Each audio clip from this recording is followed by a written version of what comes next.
Intro. Hey moviegoers, and welcome to Moviegoer. I'm Max Forrest. I'm Paul Ogie. And today Paul and I will be reviewing Star Wars The Force Awakens.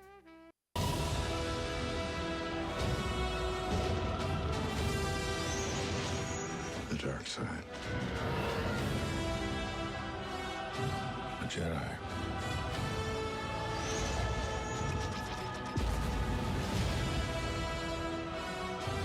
They're real.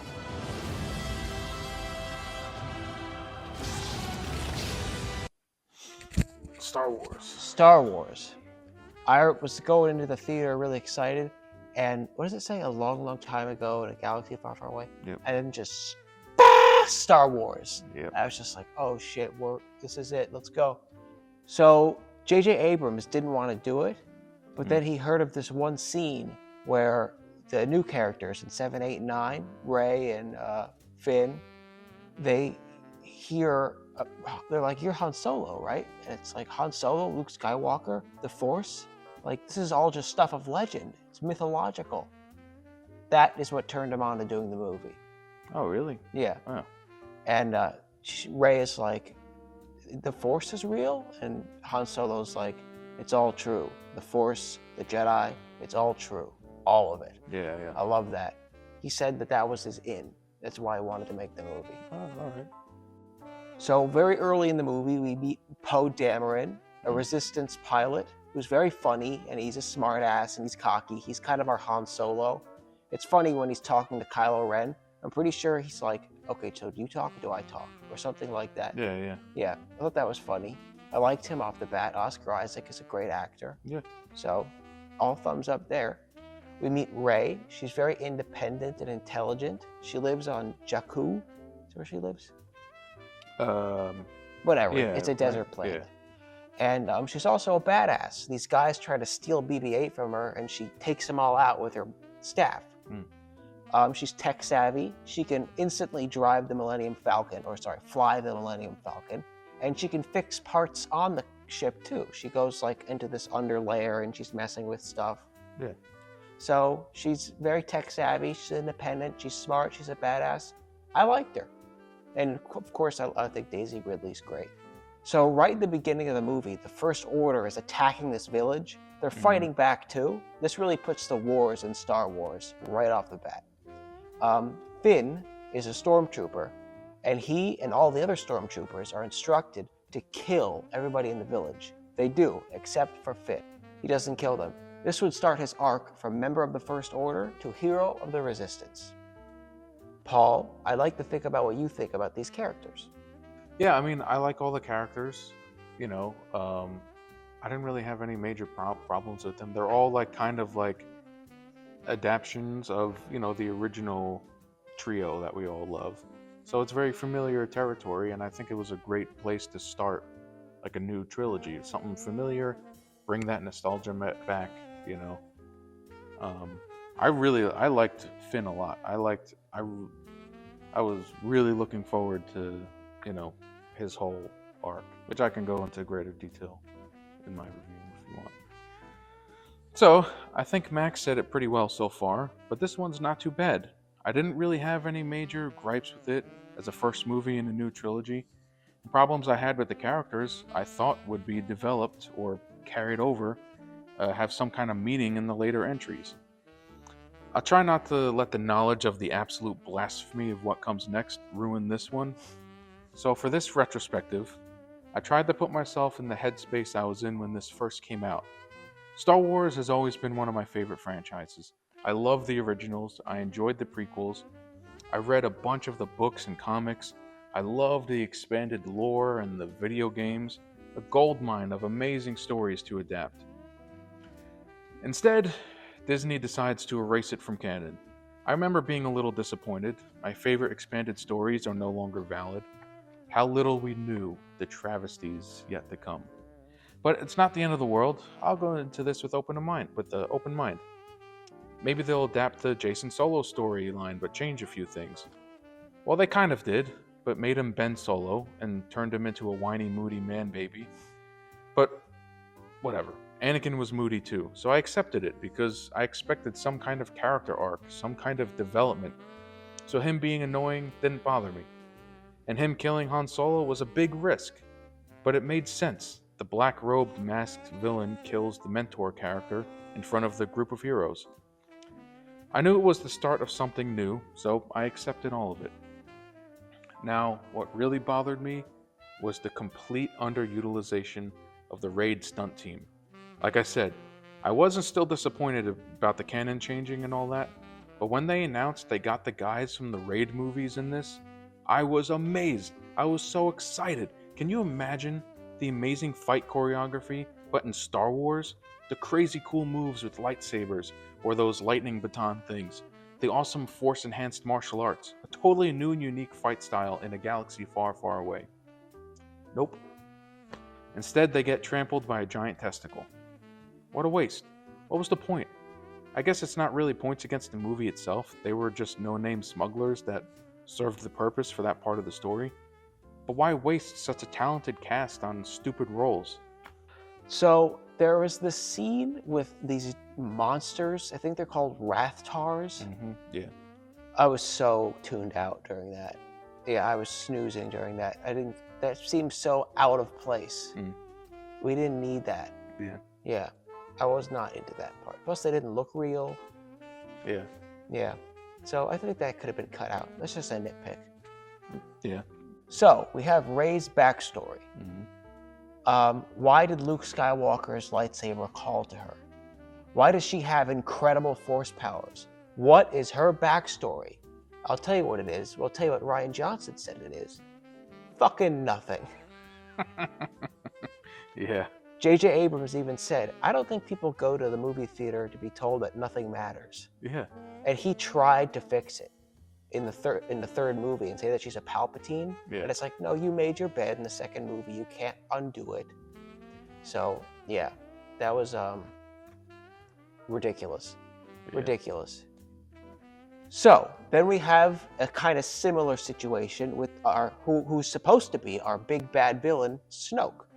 Snoke says, the droid will go to the Resistance, leading them to Luke, the last Jedi. If Skywalker returns, the new Jedi will rise. He can't have this happen. It's a good motivation for a villain. So, what happens to our villain? 2/3 into The Last Jedi, Rian Johnson kills him off like a bitch. What? J.J. Abrams again. I don't think people go to the movie theaters to see that nothing matters. And then he tried to fix it again, like he tried to fix the Rey lineage thing. And he introduces a new villain in the third movie. This is what happens when you don't have a planned trilogy. Yeah, absolutely ridiculous. Ridiculous. Yeah. I'd like to talk to you, Paul, about the practical effects. There's this like cantina type. Remember the cantina? Yeah. Was that? Yeah. There was kind of a rip-off of the cantina, but I like seeing all of the practical effects. Yeah, all the cool creature designs and stuff. Yeah. It was really neat, yeah. I do you know if the woman who Lupita Nyong'o plays, that was all CG, right?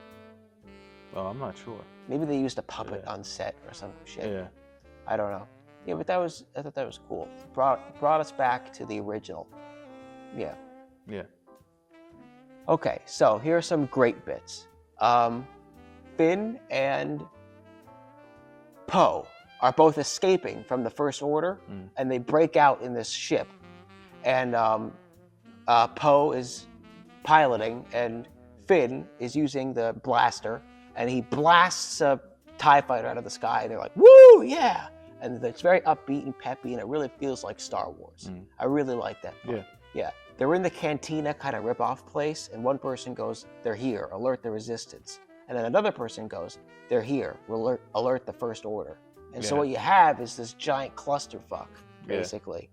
And that was really neat. I enjoyed watching that fight scene. I liked when Han Solo's like, give me that. He takes Chewbacca's crossbow, and he fires and hits these people. I think he's like, I like this one, or something like that. Yeah. That was great. Yeah, great bits. And also, one thing that I loved was when Kylo Ren, when he get pissed off, he attack a room, and those stormtroopers are walking down the hall, and then they hear it. They're like, "Let's go the other way." Yeah.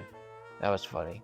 This movie had no bullshit humor when they're just forcing in a joke, like Disney does. They did that in The Last Jedi. Yeah. They did that a This lot. one, the humor was woven into the story in a really funny way. I'm gonna read again from my cards. I thought this was like my biggest laugh. Han Solo and Finn are on the First Order's planet. Oh, Yeah. And Han Solo goes, "What was your job when you worked here?" "Sanitation." "Then how do you know how to disable the shields?" "I don't. I just want to save Rey." "People are counting on us. The galaxy is counting on us." "We'll figure it out. We'll use the Force." That's not how the Force works. Yeah. I thought that was really funny. Here's a nitpick. After Han Solo dies and they land back on the Resistance base, Chewbacca walks right by General Leia. She's not gonna hug Chewbacca. Oh, yeah. Instead, she hugs Rey. Yeah, that's right. Yeah. The hell? Yeah, I didn't think of that. Yeah, you're right. So, one last thing. People call this a soft reboot. Is that what they call it? Yeah. Yeah, or they say it's a rip-off of A New Hope. I didn't think so. I felt like I was watching the setup of an original movie, kind of using the older trilogy stuff as like a homecoming. Yeah. Yeah. It's like this big homecoming. Do you have anything to say about that? Yeah, I think it's kind of like I think I'll mention it in my bit, like that it's kind of like a greatest hits of like the original trilogy, like some of like the best parts that like everyone loves from the original, they just kind of like reinvigorated in this one, you know. So I felt like it worked. I didn't really have a problem with it being like similar to the original trilogy, you know. Yeah. I liked it. Sure thing, yeah. Me too. The rest, actually, this is what I just said. The rest of the movie, it's like a best of the original trilogy, which I didn't really have a problem with. It was a good idea to reinvigorate the nostalgia for the originals and reintroduce the universe. I also like the idea of Rey not having any lineage with the Skywalkers or other legacy characters. I thought Ben Solo or Kylo Ren being of Skywalker descent was enough. Side note, I loved his mask design. It looked so menacing, and his voice was intimidating too. But then when he takes it off, it's just some dork that doesn't actually need it. He's just a Vader fanboy, but whatever. Maybe he'll get a satisfying character arc. I cannot wait to see Finn become something great. An abducted child soldier forced into being a stormtrooper turned Jedi, or at least a Force user. Maybe play on the idea that Rey is the main character, but Finn also becomes a Jedi. There's so many amazing possibilities. He's already a trained fighter. He could develop a unique fight style that mixes guns and lightsabers. I can't wait to see what meaningful journey he goes on. The idea that Luke was a hermit, I thought was okay at first.